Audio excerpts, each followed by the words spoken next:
विनोदी पक्षनेता झाला, पर्यावरणचे आमदार मंत्री झाला, पर्यावरणचे मंत्री, पर्यावरण म्हणजे पर्यावरणची पर्यावरण मी कधी कोणाला अरे तुरे करत नाही, परंतु परवांच्या दिवशी रामदास कदमाने शिवसेना प्रमुखांच्या मृत्यूनंतर जे केलेलं भाषण आहे ते भाषण या महाराष्ट्रातला कोणालाही पटलेलं नाही आणि कोणाला पटता कामा नये। हा देवेंद्र फडणवीसवर काय काय बोलला होता आणि देवेंद्र फडणवीस याला विचारलं होतं, रे गाड्या तुझा पगार किती? या देशामध्ये लोकशाही, या देशामध्ये नियम, कायदा, कानून, नीतिमत्ता, चारित्र्य काय आहे की नाही? वर्षापूर्वी याच भागातून आपण संजय कदमांची निवडणूक लढवली ना। या भागातून मी आमदार उमेदवार होतो, पण पलीकडच्या भागातून ते होतो ना। आज ते संजय कदम कुठे आहेत? संजय कदम कुठे आहेत? अरे संजय कदम आहेत कुठं? छमछमच्या बाजूला आहेत ना, रामदास कदमांच्या बाजूला गेलेत ना। संजय कदमांची भाषणं तुम्ही ऐकली का रे भाऊनी? यापूर्वी ऐकलीत ना? त्या संजय कदमांनी त्या रामदास कदमांची मागणं, पुढणं, वरनं, खालनं, पुढून, पाय मागून, आतून, बाहेरून एवढी तरी इज्जत शिल्लक ठेवली काय हो? काय सोलून रामदासला सोलपडवला नुसतं काढली का नाही? मी अनेक वेळेला संजय कदमांना म्हणायचो भाषण झाल्यानंतर की संजय राव, अशा प्रकारची भाषा वापरणं बरोबर नाही, ही भाषा योग्य नाही। तुम्ही रामदास कदमांच्या बाबतीत जी भाषा वापरता, त्यांच्या मुलाच्या बाबतीत जी भाषा वापरता, ही भाषा योग्य नाही। ते म्हणाले तुम्हाला माहित नाही, हा त्याच्या योग्यतेच्या पुढचा आहे रामदास कदम, त्याच्या पुढचा आहे। रामदास कदमांना मला सांगायचं आहे, तुम्ही लोकांनी विचार करा की दोस्ती कोणाबरोबर करावी, कोणाच्या मांडीला मांडी लावून बसावं, कोण नेता आपला मानावा, कोणाचा आदर्श आपल्या डोळ्यासमोर ठेवावा। तुम्ही सत्सक विवेक बुद्धीला स्मरून तुम्ही तुमच्या विचारलं पाहिजे कोणीतरी सांगण्यापेक्षा। काय कमी काय पडलं होतं रामदास कदमांना? संजय कदमांना गरज होती, मी मान्य करतो। रामदास कदमांना काय कमी होतं? पैसे अडक्याची कमी नव्हती, मुलगा निवडून आला होता, राज्यमंत्री होता, तुम्ही सुद्धा तुमचं आता झालं तरी सुद्धा तुमचा आत्मा तडमडतोय, पण 4 वेळा नाही 6 वेळा आमदार झालात, विनोदी पक्षनेते, काय विनोदीच ना, विनोदी पक्षनेता झालात, पर्यावरणचे आमदार मंत्री झालात, पर्यावरणचे मंत्री, पर्यावरण म्हणजे पर्यावरण त्याचे मंत्री तुम्ही झालात। एवढं सगळं मिळाल्यानंतर तुमचं भाषण काय?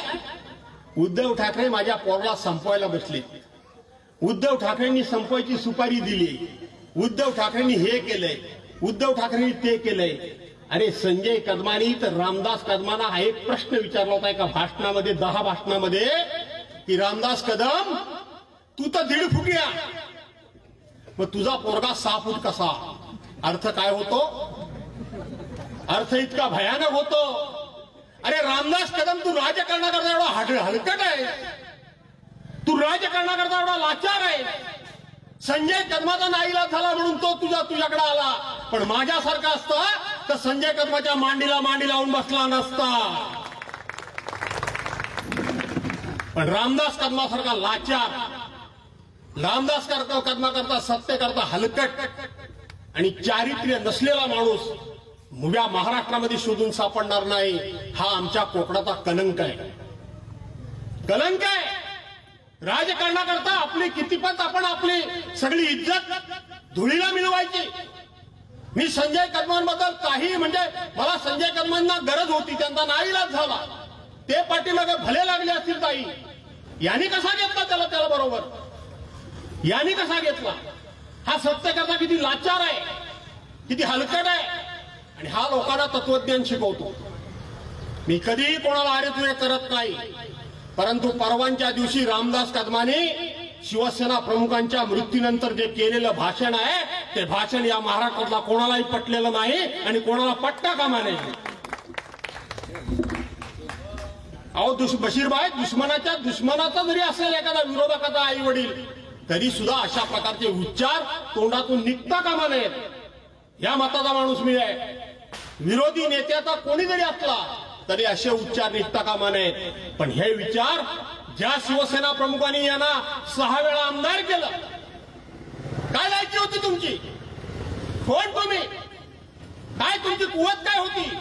तुमची विद्वत्ता काय होती? तुमचा अभ्यास काय होता? तुमचं पक्षाकरता योगदान काय होतं? 0 योगदान. त्या परशुराम शेठची चिलीम भरणारा हा माणूस, चियार भरणारा हा माणूस, त्यांनी शिवसेना प्रमुखांच्या मृत्यूनंतर असं भाष्य केलेलं तुम्हाला पटलंय? कशी जीव वळते कशी तुमची? वळता कामा नये. अशा पद्धतीनं हा माणूस कोणाचाही होणार नाही. हा माणूस आपल्या आई वडिलांचा नाही. हा माणूस शिवसेना प्रमुखांचा झाला नाही. हा माणूस त्या ठिकाणी उद्धव साहेबांचा झाला नाही. हा देवेंद्र फडणवीसवर काय काय बोलला होता आणि देवेंद्र फडणवीस याला विचारलं होतं, रे गाड्या तुझा पगार किती? ती क्लिप आहे, ऐका नाही. हा त्यांचा झाला नाही. अरे हा सख्या भावाचा झाला नाही. सख्या भावाला सुद्धा यांनी खोटे आरोप करून जेलमध्ये टाकला. राजेश पालकर, अरे तुमच्यासारख्यांचा तो कधी जिंदगीत होऊ शकत नाही. हा माणूस कोणाचा झाला नाही, तो कोणाचा होणार नाही. कार्यकर्त्यांचा झाला नाही, नात्या गोत्याचा झाला नाही, त्याला चारित्र्य नाही. अनेक गोष्टी सर्व लोकांना माहिती आहे, पण लोक बोलत नाहीत. शेवटी एक म्हण आहे, माहिती आहे का नाही? थोड्या ह्या सभेत मी बोललो नाही पाहिजे, पण हरणारला लाज नसते, बघणारला असते. बरोबर ना? बघणारला असते म्हणून लोक बोलत नाहीत. असं समजू नका की तुमचं काय सगळं चारित्र्य आणि चरित्र लोकांना काय माहित नाही, अशातला भाग नाही.